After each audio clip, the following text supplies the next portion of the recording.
Hello everyone, welcome again to our channel which is Sambo Yes We Can. और अगर अभी तक संभव यस वी कैन को सब्सक्राइब नहीं किया है, जाइए सब्सक्राइब करिए और हमारे साथ जुड़िए, क्योंकि यहाँ पर सोशियोलॉजी की बहुत ही प्रोमिनेंट, बहुत ही इम्पोर्टेंट क्लासेस और प्रोमिनेंट थिंकर्स के बारे में हम लोग यहाँ पे बात कर रहे हैं। एक सीरीज के रूप में हम जितने भी classical to postmodern thinker and Indian thinker की जो एक सीरीज है वो चल रही है, जिसमें हम अभी इनिशियली जो हमारे क्लासिकल थ्योरिस्ट हैं उनके बारे में डिस्कस कर रहे हैं। तो फर्स्ट पार्ट में हमने देखा दुर्खीम ने बात की कि किस तरीके से आत्महत्या या जो समाज में श्रम का विभाजन है उन सभी, यहाँ पे आप एक रिवीजन के फॉर्म में देख सकते हैं कि हम लोगों ने कंट्रीब्यूशन देखा, इनका बायोग्राफी देखी एंड बैकग्राउंड देखा एंड हमने फंक्शनलिज्म के बारे में क्या विचारधारा है इनकी, इसके बारे में बात की। दुखीम का प्रकार्यवाद क्या कहता है, उससे संबंधित जितने भी फैक्ट्स हो सकते हैं वो सारे के सारे मैंने यहाँ पे मेंशन किए हैं आप लोगों के लिए। एंड देन आत्महत्या का सिद्धांत यानी सुसाइड थ्योरी क्या है। सुसाइड थ्योरी के लिए सबसे ज्यादा जो है वो मेहनत की थी हमारे दुखीम जी ने भी, और हमें भी बहुत अच्छी तरीके से पढ़ने की जरूरत है, क्योंकि सुसाइड से क्वेश्चंस भी आते हैं, तो इसलिए हमें ध्यान देने की जरूरत है इस पर। पूरा का पूरा जो इन्होंने डेटा था वो खींच के रख दिया था कि कितनी दर कहाँ पे कैसे पाई जाती है। मतलब यही आप समझ लीजिए कि 2000 केसेस को इन्होंने स्टडी किया, उसके बाद इन्होंने पूरा अपना सिद्धांत दिया हुआ है। इसी क्रम में हम चल रहे हैं, आत्महत्या के प्रकार हमने देख लिए थे और आगे की जो थ्योरी है वो आपकी सामाजिक श्रम के विभाजन की बात है और सोशल सॉलिडेरिटी। तो सोशल सॉलिडेरिटी एंड एनमी के बारे में भी इन्होंने बात की हुई है। The division of labour in society में इन्होंने डिस्कस किया है social division of labour and society के बारे में। सामाजिक एकता, जब सामाजिक एकता की बात आती है तो बहुत सारी चीजें हमारे दिमाग में आती है। देखिए दुर्खीम बहुत कंसर्न थे सोसाइटी के लिए, सोसाइटी को ही ये सब कुछ मान के चल रहे थे। सोसाइटी को ही, मतलब व्यक्ति को इन्होंने कंपेरेटिवली देखा जाए, कंपेरेटिवली क्या बिल्कुल भी महत्व नहीं दिया। उस हिसाब से अगर देखा जाए तो ये अगर इम्पोर्टेंट किसी चीज को मानते थे तो वो सोसाइटी को ही मानते थे। सोसाइटी ही हर चीज के पीछे कारण है, जो कुछ भी घटनाक्रम समाज में हो रहा है उसके पीछे जो कारण है वो सिर्फ और सिर्फ समाज है। तो दुर्खीम ने जिसे सामाजिक एकता या सामाजिक एकीकरण कहा है, सिद्धांत का जो प्रतिपादन है इन्होंने सबसे पहले अपनी वो the division of labour in society में किया है। दुर्खीम बताना ये चाहते हैं किस तरीके से जो हमारा आदिम समाज है वो किस तरीके से आगे बढ़ता है और कैसे आधुनिक समाज में कन्वर्ट होता है। साधारण स्थिति से एक जटिल स्थिति तक हम कैसे आते हैं, तो यहाँ पे उद्विकासीय नियम भी लागू होता है। दुखीम ये बताते हैं बहुत क्लियरली कि किस तरीके से श्रम विभाजन का जो स्वरूप है वो देखा जा सकता है आदिम समाज के अंदर, और किस तरीके से जो आधुनिक समाज है उसमें श्रम विभाजन मौजूद है। इन सब के बारे में इन्होंने बहुत अच्छी तरीके से बात की। तो आदिम समाज में अगर देखा जाए तो व्यक्ति के पास में उतनी आवश्यकताएं नहीं थी, क्योंकि देखो जनसंख्या भी नहीं थी, आवश्यकताएं भी सीमित थी और जो रहन सहन था वो भी बहुत सिंपल साधारण था। लेकिन जैसे जैसे वक्त बढ़ता गया, समाज के बढ़ने के साथ में या जनसंख्या घनत्व के बढ़ने के साथ में, ये चीज ध्यान रखिएगा, पॉपुलेशन डेंसिटी को सबसे ज्यादा महत्वपूर्ण फैक्टर माना है इन्होंने। जनसंख्या घनत्व जैसे जैसे बढ़ता गया वैसे वैसे मनुष्य की लोगों की आवश्यकताएं बढ़ी और आवश्यकताओं के अनुरूप उत्पादन करने की आवश्यकता बढ़ी, प्रोडक्शन लेवल को बढ़ाया जाए। तो इस तरीके से सिंपल टू कॉम्प्लेक्स गई हमारी सोसाइटी। सिंपल सोसाइटी, अभी भी अगर हम अपने भारतीय समाज की बात करें ना तो सिंपल सोसाइटी का एग्जाम्पल हमें गाँव के रूप में मिल सकता है देखने को। हालांकि अभी आज के अगर पर्सपेक्टिव में देखा जाए तो हमारे गांव भी जो है वो विकसित हो गए हैं। ऐसा हम नहीं कह सकते हैं कि गांव हमारे पिछड़े हैं, अभी वो भी विकसित हो गए हैं, वहां भी इतनी टेक्नोलॉजी डेवलप हो गई है, हर चीज तो मौजूद है सुख सुविधाओं के रूप में। लेकिन थोड़ा और अगर हम पीछे जाएं और 40-50 साल पहले के गांव की बात करें तो वो हमारी सिंपल सोसाइटी का बेस्ट एग्जांपल हो सकते हैं कि वहां पर इतनी सुविधाएं नहीं। आज भी बहुत मोरलेस कुछ कुछ गांव ऐसे मौजूद हैं जो कि जहां पर उतनी सुविधाएं नहीं है, जो इतना फैसिलिटेट नहीं है। उनका जीवन कंपेरेटिवली अगर देखा जाए शहरों की अपेक्षा बहुत ही सिंपल है, सरल है, सीधे साधे लोग हैं, आवश्यकताएं कम है, अपने आप में सीमित है और बहुत ज्यादा किसी से बहुत ना अपेक्षा है, अपने में जीते हैं, अपने में मस्त रहते हैं, खुशहाल जीवन। वहीं पे शहरी जीवन देखिए, एकदम चमक दमक वाला, एकदम टेंशन वाला, एकदम दौड़ भाग वाला, एकदम लोग दौड़ रहे हैं, भाग रहे हैं, जाने दुनिया भर की जाने कितनी टेंशन लेकर घूम रहे हैं। गांव का व्यक्ति एक समय ऐसा अगर आता है कि किसी को हेल्प की जरूरत है तो वो एकदम से खड़ा हो जाएगा, मतलब सब पूरा पूरा गांव इकट्ठा हो जाएगा अगर किसी को हेल्प की जरूरत है तो। वहीं शहरों में देखिए तो आजकल तो अगर महानगरों मेट्रो सिटीज में अगर देखा जाए तो वो हालात बहुत ही खराब है।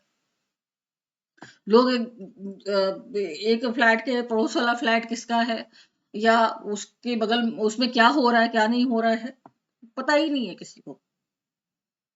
मतलब सहज ही अनुमान लगा लीजिए कि एक घटना, बहुत सारी घटनाएं आई, उसमें से एक दिल दहलाने वाली घटना ये आई कि एक महिला का शव जो है, वो डेड बॉडी जो है 6 महीने तक पड़ी रही, यूं ही कंकाल के रूप में दिखी। उनके बेटे विदेश में और घर में कोई नहीं, और उस महिला की मृत्यु हो जाती है और घर में पड़ी हुई सड़ गई, बाद में मिला तो कंकाल। आप ये सोचिए कि ये हालात हैं, ये हमारी कॉम्प्लेक्स सोसाइटी को दिखाते हैं, ये हमारी अब जो एक लाइफ स्टाइल जो चेंज होती जा रही है उसको दर्शा रहे हैं।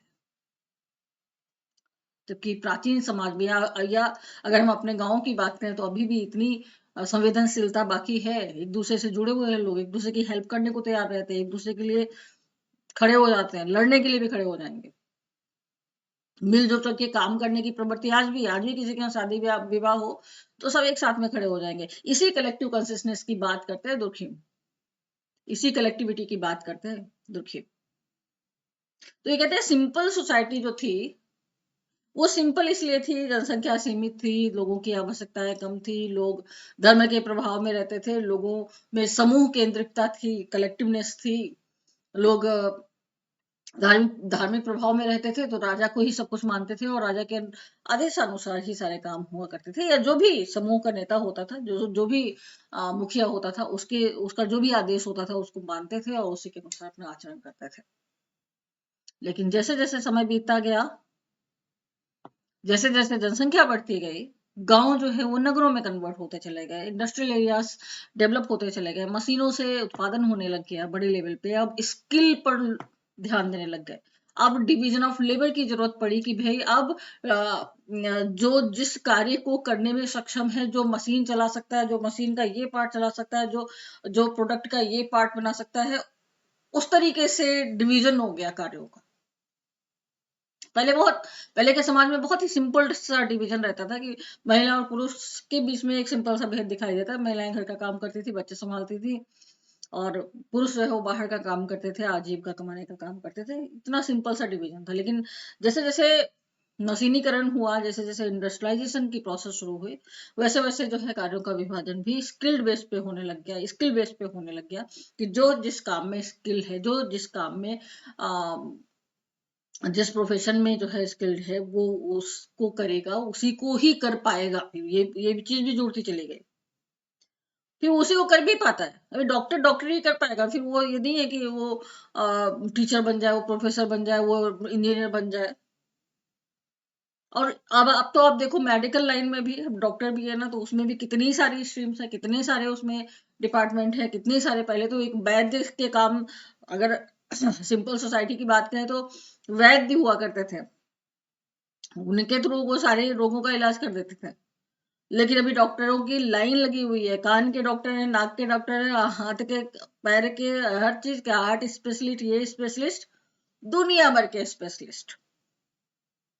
ये बेसिक अंतर इन्होंने बताया कि किस तरीके से हमारी सिंपल सोसाइटी थी और किस तरीके से कन्वर्ट हुई कॉम्प्लेक्स सोसाइटी में। लेकिन इस अंतर के दौरान इन्होंने जो एक बहुत ही इंपॉर्टेंट बात बताई, वो बताई सोशल सॉलिडेरिटी की। इन्होंने कहा देखो, सोशल सॉलिडेरिटी मैकेनिकल सोसाइटी में, यानी यांत्रिक, ये सिंपल सोसाइटी को यांत्रिक समाज कहते हैं, या मैकेनिकल सॉलिडेरिटी, क्योंकि सब बिल्कुल मैकेनिकल फॉर्म में था, मैकेनिज्म जैसे कहते हैं ना, मशीन जैसे, मशीनवत काम करना, जैसे एक रोबोट होता है ना, उसको जिस तरीके से चला दो वैसे चलता रहता है, तो रोबोटिक फॉर्म में काम होता था। लाइक अंधानुकरण कह सकते हैं, लाइक भेड़ चाल कह सकते हैं, कि लोग को जैसी सलाह दे दी गई, जैसे लोग एक लोग कर रहे हैं वैसे ही दूसरे लोग भी कर रहे हैं, उस तरीके से। कोई किसी की अपनी सोच नहीं थी, कोई किसी का अपना तर्क नहीं था, कोई किसी का अपना वितर्क नहीं था। जो आदेश हुआ, जो धर्म कह रहा है, जो समाज कह रहा है, जो समूह कह रहा है, वही व्यक्ति करेगा। उस किसी भी व्यक्ति का व्यक्तिगत महत्व नहीं होता था, किसी भी व्यक्ति को अपने खुद के तर्क नहीं होते थे उनके, कि किसी चीज को सही या गलत है। लेकिन वहीं पर धीरे धीरे जैसे ही हमारा समाज आधुनिकता की तरफ बढ़ा, जिसे हम कहते हैं सावयवी समाज, तस्वीर बदल गई। यहाँ पे सामूहिक चेतना हमें देखने को मिलती है, समूह केंद्रिकता, कलेक्टिव कॉन्शसनेस जिसे बोलते हैं,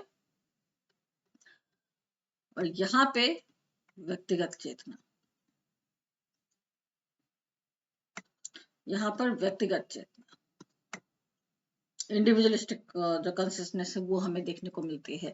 अभी इसका एक एग्जांपल हम ऐसे भी ले सकते हैं, जैसे पहले के परिवार कैसे हुआ करते थे, ज्वाइंट फैमिली के फॉर्म में हुआ करते थे। अगर हम अपने भारतीय समाज के अंदर देखें तो समूह का भाव था, वी फीलिंग थी, लोगों के मन में प्यार था, त्याग की भावना थी, बलिदान की भावना थी, स्नेह की भावना थी, परस्पर संबंधित रहने की, सोशल कोहेशन की भावना थी।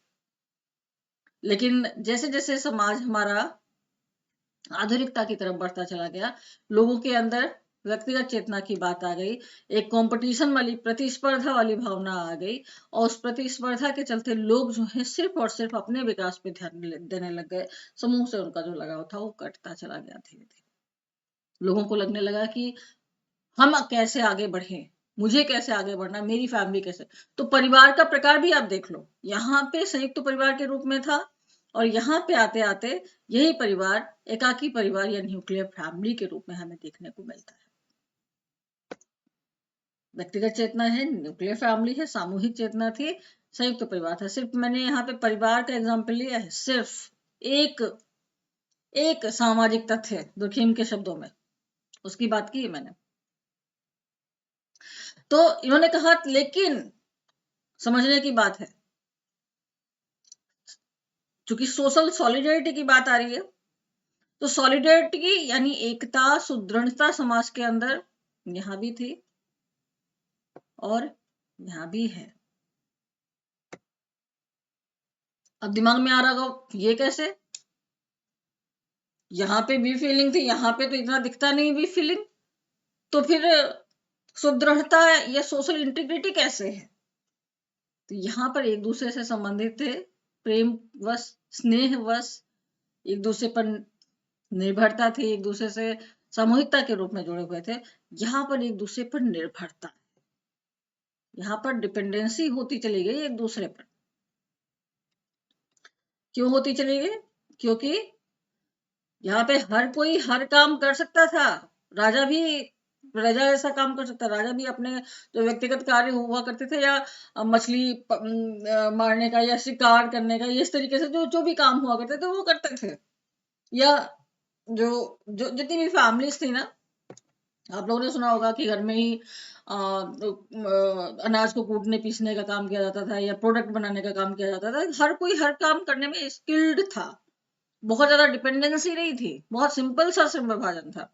लेकिन इस समाज में लोग स्किल्ड हो गए, एक ही पर्टिकुलर काम को कर सकते थे। जैसे वो साइकिल अगर बनाना जानते हैं, या जूते बनाना जानते हैं, या कोई पर्टिकुलर कोई प्रोडक्ट बनाना जानते हैं, तो उसी को जानते हैं, फिर उसके अलावा वो दूसरा नहीं बना पाएंगे। जैसे नेट को पढ़ाने वाला जो टीचर है ना, वो नेट को ही पढ़ा पाएगा सोशियोलॉजी के फॉर्म में। या जैसे मैं अपनी ही बात करूं कि भाई सोशियोलॉजी सब्जेक्ट है, तो मैं पर्टिकुलरली इसी एरिया में ही काम कर पाऊंगी। अब मुझे कहो कि डॉक्टरी करो जाके, नहीं हो पाएगा। तो एकता यहाँ भी है, सामाजिक एकता यहाँ भी हमको देखने को मिलती है, क्योंकि यहाँ पर डिपेंडेंसी बहुत है, एक दूसरे पर निर्भरता बहुत है। तो ये पूरा सीन था, ये पूरा कॉन्सेप्ट था दुर्खीम के सामाजिक सुदृढ़ता या सामाजिक एकता। ठीक है, सामूहिकता और व्यक्तिवादिता का अंतर था, लेकिन दोनों में ही सामूहिक एकता या सोशल इंटीग्रेशन जो है हमें देखने को मिलती है।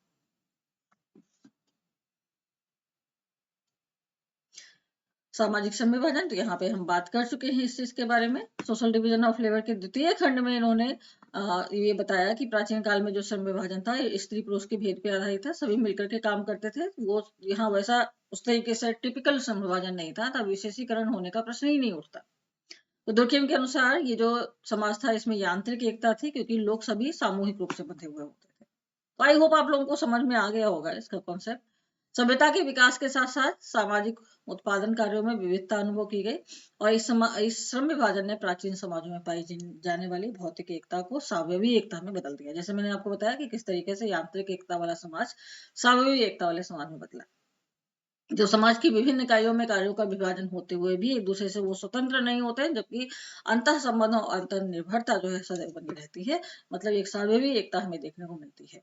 अब यहाँ पे जो इम्पोर्टेंट लाइन है वो ये है कि दुर्कheim के अनुसार श्रम विभाजन का जो सीधा संपर्क है वो जनसंख्या के घनत्व से, पॉपुलेशन डेंसिटी से। क्वेश्चन पूछा भी गया है, तो थोड़ा सा इसे आप लोग मार्क कर लीजिएगा, ध्यान से पढ़ेगा। प्राचीन काल में चूंकि अल्प जनसंख्या थी, इसलिए सामाजिक कार्य सीमित थे, अतः श्रम विभाजन की विशेष जरूरत नहीं थी। और जनसंख्या में वृद्धि के साथ साथ सामाजिक आवश्यकता बढ़ी, आर्थिक उत्पादन बड़े पैमाने पर शुरू हो गया, और इसीलिए श्रम विभाजन लागू करना जरूरी हो गया। तो जनसंख्या में ये हमें देखने को मिलता है। तो यहाँ पे ये पूरा डायग्राम दिया हुआ है जिससे आपको देखने को मिल जाएगा कि ये हमारा समाज सामाजिक एकता जो है वो यांत्रिक एकता में भी और सावयवी एकता में भी हमें देखने को मिलती है। यांत्रिक एकता यानी प्राचीन समाज, और सावयवी एकता यानी आधुनिक समाज। अब आप लोग ये कहोगे कि मैम इसका पीडीएफ कहाँ मिलेगा? तो देखो, पीडीएफ की मैं बात करूं तो ये तो आप इतना तो आप कर सकते हो ना कि कम से कम जो है आप समो यस वी कैन ऐप को डाउनलोड करिए जा करके, और बहुत आसान है हमसे जुड़ना। कोई इतनी फीस मैंने नहीं रखी है कि बिल्कुल हजारों में फीस रखी हो, दसियों हजार फीस ऑनलाइन प्लेटफॉर्म में भी लिए जा रहे हैं। तो इतना घबराने की जरूरत नहीं है। सिर्फ और सिर्फ 500 में आपको जो कोर्स है वो मिल रहा है, तो आप लोग 500 फीस तो पे ही कर सकते हैं। आइए फटाफट जुड़ जाइए हमसे, पूरा पीडीएफ, पूरे नोट्स वगैरह सब कुछ मिलेंगे। श्रम विभाजन का जो सामाजिक परिणाम है वो हुआ क्या? तो समाज में सामूहिक एकता का संगठन और उदय हो गया, बहुत इंपॉर्टेंट है। श्रम का विशेषीकरण हुआ, व्यक्तिवादी गुण और व्यक्तिवादी स्वतंत्रता को महत्व मिलने लग गया। लोग जो समूह के रूप में सोचते थे पहले सारी चीजें, व्यक्ति का कोई व्यक्तिगत अस्तित्व नहीं था, वो चीज बदल गई। व्यक्ति का व्यक्तिगत स्तर पर महत्व होने लगा, व्यक्ति के व्यक्तिगत गुणों को प्रधानता दी जाने लगी। समाज का अनेक हित और समूहों और व्यवसायिक समूहों में विभाजन हो गया। ये एक गतिशील धारणा है जिसमें प्रगति के तत्व निहित हैं। समाज में आपसी भेदभाव का उत्पन्न होना, फिर डिफरेंशिएशन भी हमें देखने को मिला, स्ट्रैटिफिकेशन भी कायदे से होने लग गया समाज के अंदर। समाज में व्यक्ति की परस्पर निर्भरता में वृद्धि होने लग गई, और अधिक धन और उच्च जीवन स्तर की जो इच्छा है वो लोगों में ज्यादा बढ़ गई। अच्छा, श्रम विभाजन के प्रकार भी हमें देखने को मिलते हैं। तो जो प्रकार के रूप में देखा जाए तो हमें श्रम विभाजन सामान्य और असामान्य रूप में देखने को मिलता है। दुर्कheim का मानना यह है कि श्रम विभाजन का जो सामान्य स्वरूप है वो समाज में उच्चतर एकता कायम करने में सहायक हो सकता है। अगर समाज के अंदर असामान्य प्रकार का श्रम विभाजन हो रहा है, जैसे कि उस समय यूरोप में हो रहा था, बहुत तेजी से ऊंचाई पे जा रहा था, बहुत तेजी से डेवलपमेंटल प्रोसेस में जा रहा था यूरोप, तो फिर वो दुष्प्रकारात्मक डिसफंक्शनल हो जाएगा। अगर सामान्य चीजें चल रही हैं तो ठीक है, वो समाज का विकास होगा उससे।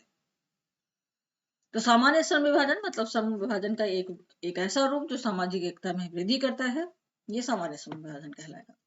और जो व्याधिकी और असामान्य श्रम विभाजन होता है वो एक ऐसा रूप है जो कि सामाजिक एकता को कमजोर करता है, और कहीं न कहीं पैथोलॉजिकल फॉर्म में, मतलब बीमार कर देता है समाज को। तो दुर्कheim ने असामान्य श्रम विभाजन के दो रूपों की पहचान की। एक तो अप्रतिमानित, ये इंपॉर्टेंट पार्ट है, देख लीजिएगा ढंग से, ठीक है। Anomic division of labour and forced division of labour, दो फॉर्म इन्होंने देखे किसके, डिवीजन ऑफ लेबर के। तो एनोमिक डिवीजन ऑफ लेबर था और फोर्स्ड डिवीजन ऑफ लेबर था, ये दो फॉर्म देखने को मिलते हैं। अगर तुलना की बात की तो चूंकि अब कॉन्सेप्ट अभी तक आप लोगों को समझ में आ ही गया होगा कि जो हमारा प्राचीन समाज था वो कैसा था, उसमें भेदभाव नहीं होता था, उसमें व्यक्तिवाद नहीं होता था, उसमें सुदृढ़ता होती थी सामूहिक चेतना के द्वारा, उसमें जो कानून का प्रकार था वो दमनकारी था। यस, ये एक पॉइंट है। कानून कैसा हुआ करता था, तो कानून जो है यांत्रिक समाज में वो दमनकारी होता था, रिप्रेसिव होता था, टिट फॉर टैट होता था।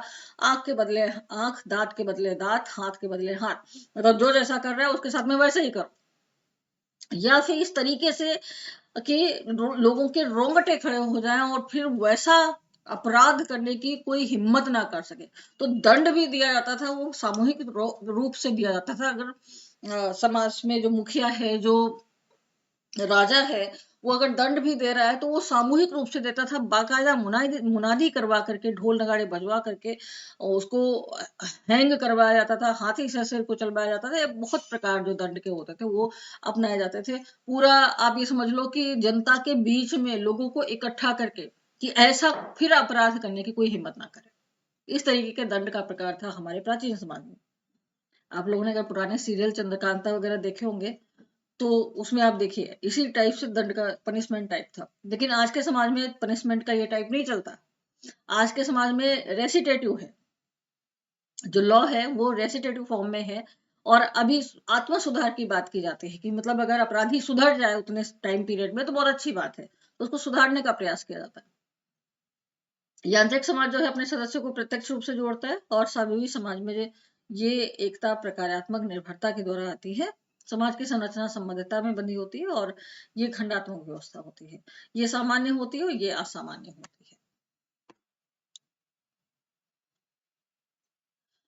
फिर इन्होंने नॉर्मलेसनेस या नियमहीनता या एनोमी की बात की है दुर्खिम में। एनोमी क्यों इन्होंने बात की, क्या जो है कॉन्सेप्ट था इसके पीछे, ये जान लेते हैं। तो एनिमी शब्द का सबसे पहले जो प्रयोग किया गया था वो हीगल के द्वारा किया गया था। आधुनिक समाजशास्त्री सिद्धांतों में विसंगति की आवश्यकता का बहुत बड़ा महत्व है। दुर्खीम ने आधुनिक अर्थ में विसंगति की जो अवधारणा को व्यक्त किया, इन्होंने एनिमी के स्थान पे एलिनेशन शब्द का प्रयोग किया था। दुर्खीम ने सबसे पहले विसंगति की अवधारणा को अपनी book division of labour in society में विशेषकर उस भाग में विकसित किया जहां पे उन्होंने श्रम विभाजन की बात की, या श्रम विभाजन की जो व्याधिकीय दशा है, असामान्य जो स्थिति है उसको, जो जब इन्होंने असामान्य श्रम विभाजन की बात की तब इन्होंने एनोमी की बात की। कुछ लोग तो समाज के नियमों को मान करके चलते हैं, लेकिन कुछ लोग ऐसे भी होते हैं जो कि पथभ्रष्ट हो जाते हैं, जो कि रूल्स एंड रेगुलेशंस को नहीं मानते हैं। तो उस नॉर्मलेसनेस को, नॉर्म न मानने की स्थिति को कहा जाता है मानदंडहीनता या फिर एनोमिक कंडीशन। तो इसमें क्या होता है कि समाज से व्यक्ति कटने लग जाता है। दुर्खीम के अनुसार जो है नियमहीनता आदर्श विहीनता की स्थिति है। मतलब जो आदर्श है, जो मानदंड है, जो नॉर्म है सोसाइटी के, उसको नहीं मान रहा है व्यक्ति। ये स्वाभाविकता का अभाव है, नियमों का विलंबन है, एक ऐसी स्थिति है जिसे हम अव्यवस्था कहते हैं। इन्होंने परिभाषित भी किया नॉर्मलेसनेस को। इन्होंने कहा कि नियम विहीनता वो सामाजिक दशा है जिसमें आदर्श प्रतिमानों का अभाव, आदर्शात्मक जो संरचना है उसकी अव्यवस्था पाई जाती है, जिसमें लालच है, उत्कट अभिलाषा है, सब कुछ पाने की असीमित आकांक्षाएं होती हैं और नियंत्रण को तोड़ने की स्थिति होती है। तो दुर्खीम ने यही कहा कि नियमहीनता के लिए भी अगर उत्तरदायी कोई है तो समाज उत्तरदायी है। समाज ही उत्तरदायी है नियम विहीनता के लिए ही भी। अगर समाज थोड़ी बहुत छूट दे दे तो शायद व्यक्ति वैसी हरकत ना करे, या समाज नियंत्रित कर ले। समाज अगर नियंत्रित नहीं कर पा रहा है ढंग से तो ये स्थिति तो आएगी आएगी। तो ये नियम विहीनता का सिद्धांत था दुर्खीम का। और उसके बाद में फिर नेक्स्ट आता है इनका सिद्धांत, दुर्खीम का सामाजिक तथ्य का सिद्धांत, सोशल फैक्ट की थ्योरी। सामाजिक तथ्य के सिद्धांत में इन्होंने क्या कहा है, सामाजिक तथ्य का तात्पर्य ऐसे मानव व्यवहार से जिन्हें व्यक्ति समाज के संदर्भ में प्रतिपादित। सामाजिक तथ्य इन्होंने ये कहा था जब इन्होंने समाजशास्त्र की परिभाषा दी, या समाजशास्त्र की जब विषय वस्तु की बात हुई कि आखिर समाजशास्त्र की विषय वस्तु में क्या क्या चीजें आती, सब्जेक्ट मैटर है क्या, तो इन्होंने साफ तौर पर कहा था कि सामाजिक तथ्य समाजशास्त्र की विषय वस्तु है। समाजशास्त्र में पढ़ा ही जाता है सामाजिक तथ्यों। तो मानव व्यवहार दो तरीके के होते हैं, एक तो सामाजिक मानव व्यवहार होता है और दूसरा जैविकी मानव व्यवहार होता है। सामाजिक व्यवहार यानी कि सामाजिकता का गुण है, मानव समाज में रह रहा है तो ये चेतन अवस्था में समाज के संदर्भ में ये ऐसा व्यवहार करेगा ही करेगा। और जैविकी मनोव्यवहार है अचेतन अवस्था में, जो मतलब बायोलॉजिकली फॉर्म में होते हैं लोगों के व्यवहार। वो समाज में तो मतलब ना चेतन गुण पाया जाएगा ना, कि भाई कब हंसना है, कब रोना है, कब खाना है, कब पीना है, किसके सामने कैसा बिहेव करना है। जैविकी कब नींद आ रही है, कब प्यास लग रही है, ये सब जैविकी है। तो परिवार, विवाह, धर्म, प्रथा, परंपरा, भाषा, आर्थिक व्यवस्था, राजनीतिक व्यवस्था, आत्महत्या, अपराध, ये सब सामाजिक व्यवहार के अंतर्गत ही आते हैं। और ये सभी सामाजिक तथ्य भी हैं। सामाजिक तथ्य का मतलब क्या हुआ? दुर्खिम के शब्दों में देखा जाए तो ये सामाजिक वस्तुएं हैं। दुर्खिम ने तथ्यों को सामाजिक वस्तुओं की तरह माना है। और सामाजिक तथ्यों की विशेषता ये है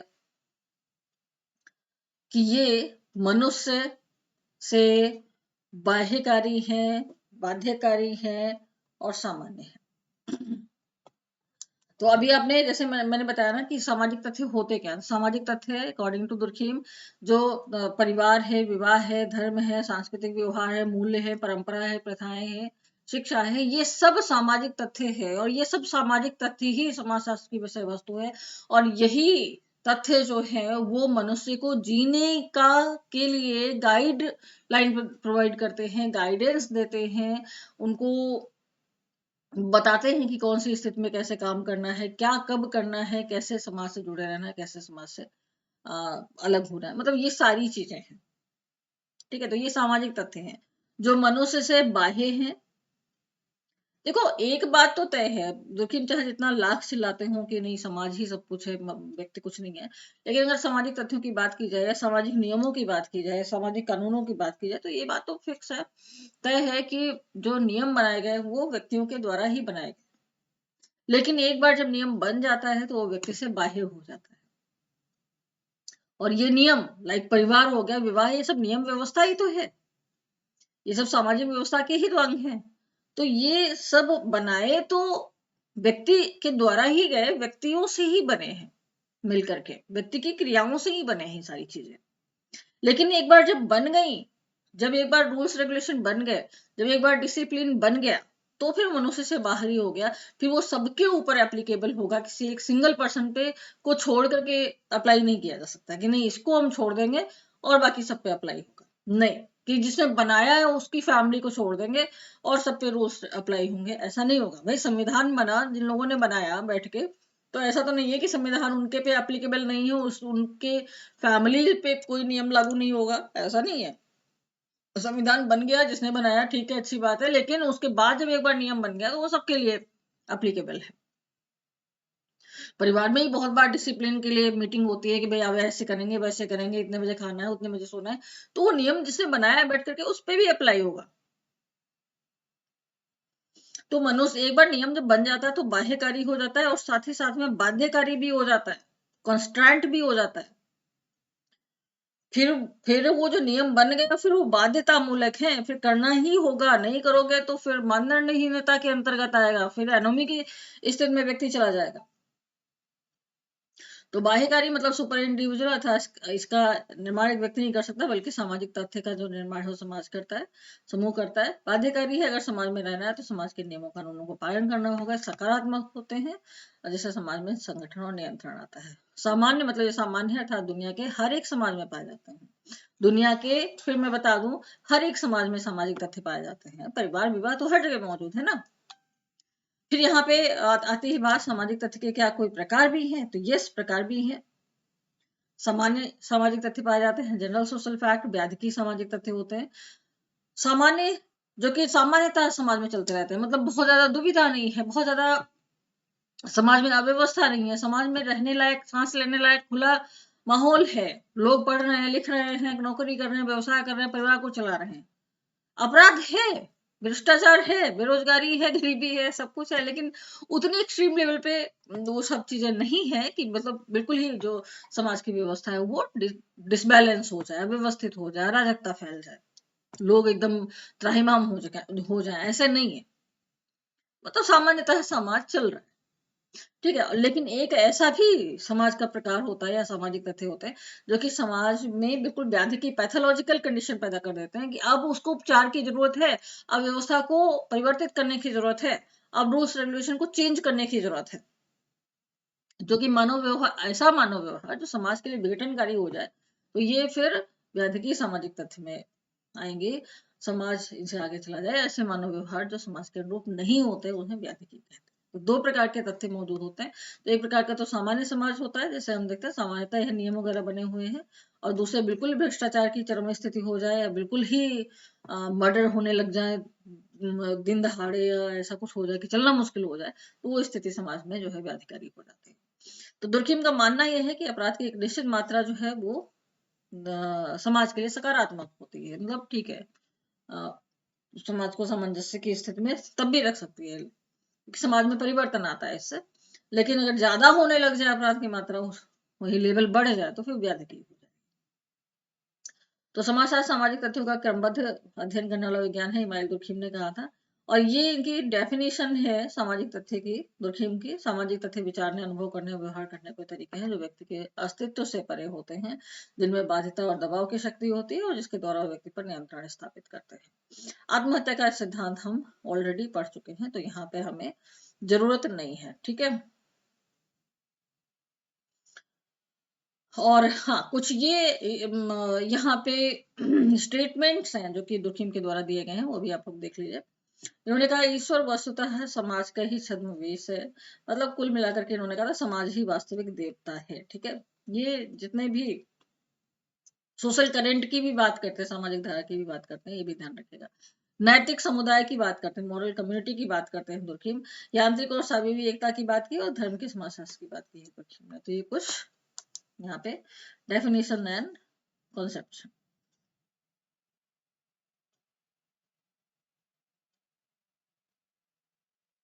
ठीक है, तो अभी आज का सेशन हम यहीं तक रखेंगे। आई होप आप लोगों को समझ में आया होगा। अगर समझ में क्लासेस आ रही हैं तो आप अपने दोस्तों में भी इस क्लास का लिंक जरूर शेयर करिए, क्योंकि आप लोग जानते हो कि बहुत दिनों से बहुत सारे बच्चे मेरे बिछड़ गए मुझसे, तो मुझसे इस प्लेटफॉर्म पर आकर के मिले। मैं यहाँ पे हूँ, और मैं तो कहाँ कहाँ ढूंढती घूमूंगी अपने बच्चों को, कहाँ है आखिर। तो बहुत सारे मैं मैसेज वगैरह देखती हूँ तो मैं परेशान हो जाती हूँ कि ये सब मुझसे जुड़े हुए बच्चे हैं, और भटक रहे हैं इधर से उधर। तो भाई आप लोग एक दूसरे के साथ में शेयर करते रहोगे लिंक, तो अच्छा रहेगा, जिससे कि सारे बच्चों तक की ये जो चैनल का लिंक है वो पहुंच जाए। चैनल अभी छोटा है तो उतना शो नहीं होता होगा, इसलिए आप लोगों की ये जिम्मेदारी बनती है कि सभी स्टूडेंट जो सोशियोलॉजी के हैं, यूजीसी नेट की प्रिपरेशन कर रहे हैं, या फिर अदर एग्जाम की प्रिपरेशन कर रहे हैं, वहां तक चैनल का लिंक जरूर शेयर हो। तो thank you everyone, take care.